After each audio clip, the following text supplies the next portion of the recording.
Today on Cause 3D, we're going to work on the Mandalorian helmet. So I just grabbed a random STL file. May not be that accurate, but that's okay, because what my plan is for this is I'm going to finish this helmet, and I'm going to finish one of our Cause 3D Mandalorian jetpacks. I'm going to make a nice display for it down in the basement to hang on the wall. Where the jetpack hangs on the wall, and the helmet comes out and hangs over the jetpack. Just for something aesthetically pleasing. I don't plan on building the full suit yet, but you never know. So I've already got my parts printed up.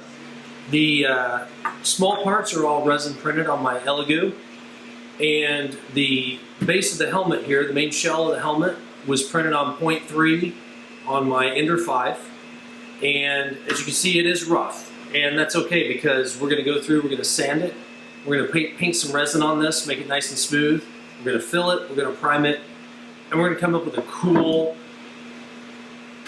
paint to use on it. I don't know yet if we're going to do a rub and buff on it, or if we're going to do an all-clad on it, or what, but we're going to find out. So here we go. Got my random orbit sander ready to go here, and I'm going to start with an 80 grit sandpaper. I'm going to move down to a 120, finish it with a 150 for now, and then we'll get to the next step after that.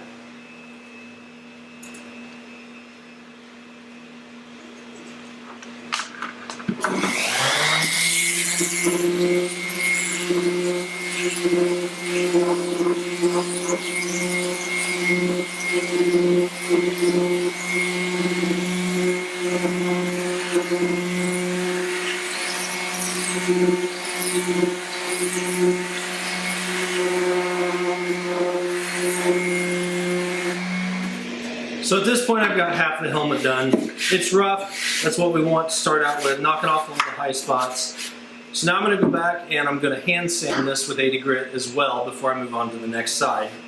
And we're just trying to smooth it out as best we can. Different sanders would probably work a little better on this. Random orbit's a little large for some of these detailed areas, but that's okay because when building, we love to hand sand.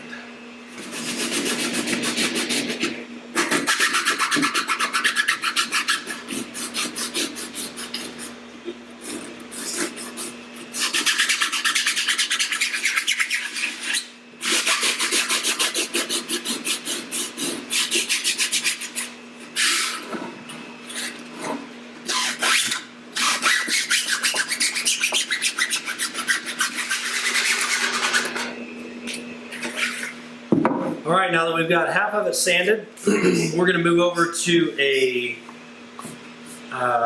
120, 150 grit, somewhere in there. Actually, I'll probably hit it with the 120 on the random orbit sander again in the large areas that I can get to. Then we're going to step our way up to higher grit.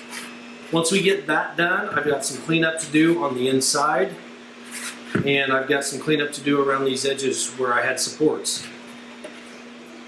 Jumping ahead just a little bit, we're going to take a file and actually clean out this T-visor up here, and then once we get it all sanded down, we'll be back for the next step.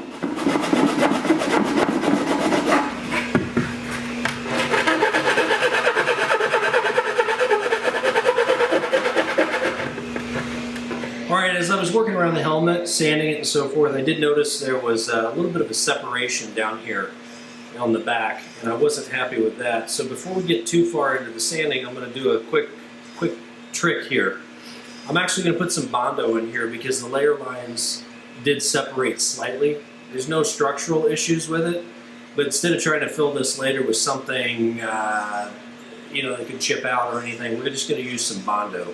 So what I've done is I've taken some wax paper, I put it against the helmet on the back, I put it against the helmet on the inside. I've just taken some cardboard pieces that I had laying around the shop, and we're just going to close that in. And what we're going to do is we're going to mix up some Bondo real quick, and we're just going to smear some in there. Alright, so we're just going to carefully come in here and just drop some Bondo in, work it in just a little bit. We're not too worried about how clean it is yet. Get it in there nicely. Just wanted to fill in those layer lines a little bit that shifted. Smooth it out a little.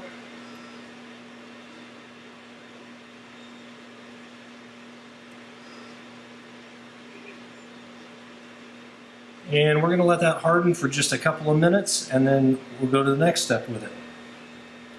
While we're waiting on this to harden, we're going to go back and just apply a little bit here along this bottom edge. That will save us a little bit of finishing later since we mixed up a little extra Bondo. You don't want to get crazy with it because this stuff is difficult to sand. It does gum up your sandpaper pretty quick, so we're just going to make it a little easy for us later by just applying it with a rubber glove. Going around the edges here, smoothing that out just a bit. Filling in any cracks or holes. Alright, so we've let our Bondo set up a little bit. We haven't waited a long time because we still want it to be just slightly soft. What I'm going to do is I'm just going to come in here and just ever so slightly shave off any excess. Why sand it when you can cut it off now? Bondo's still soft, so we're going to remove our clips now. The wax paper just pulls right off the Bondo. I'm going to go in because we've got a little bit of overflow here on the inside, and I'm going to very carefully slice that out now so we don't have to sand it later.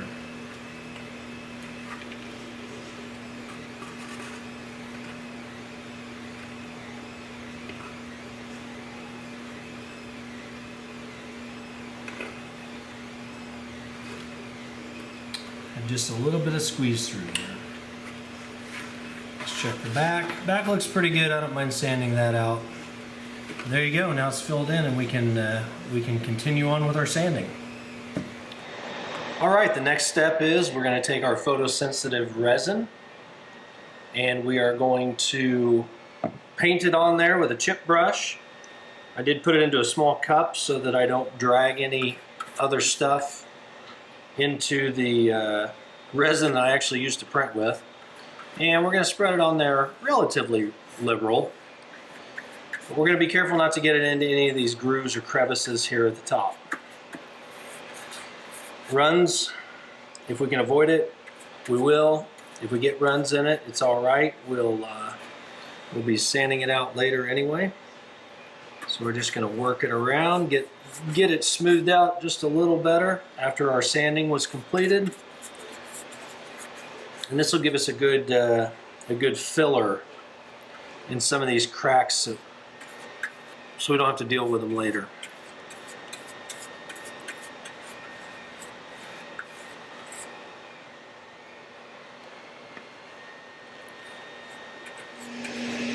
We've painted on our photosensitive resin. We've left it outside in the sun to cure.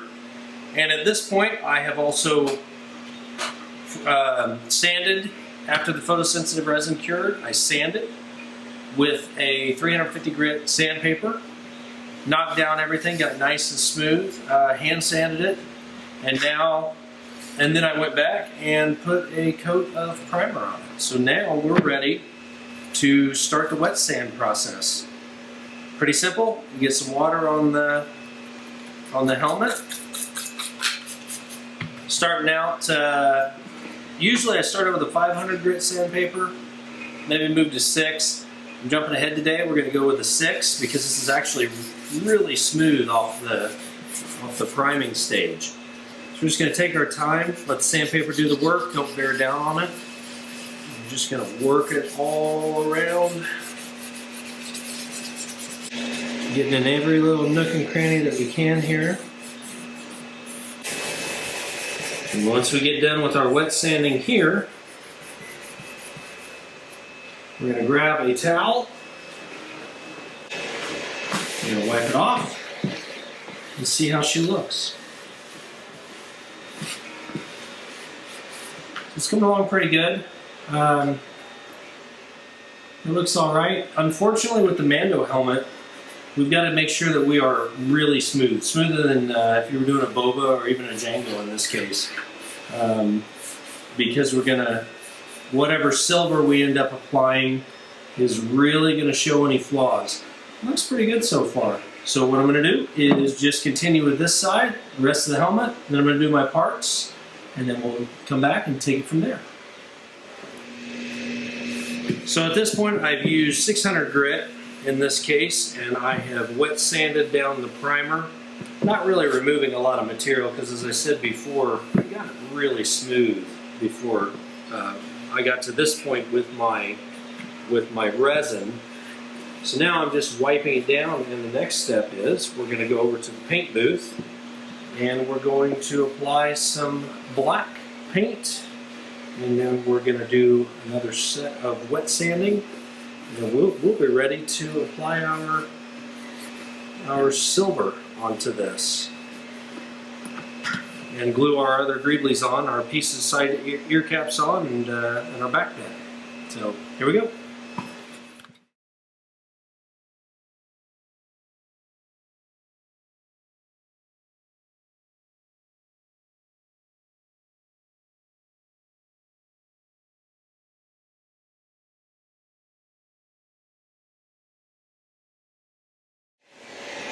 All right, so we've got our first coat of gloss black paint on it, and we're gonna let this dry. Of course, gloss does take a lot longer to cure than flats, so we're gonna let this cure for probably a day or two, and then we'll pick up in part 2 where we move on and get ready to paint.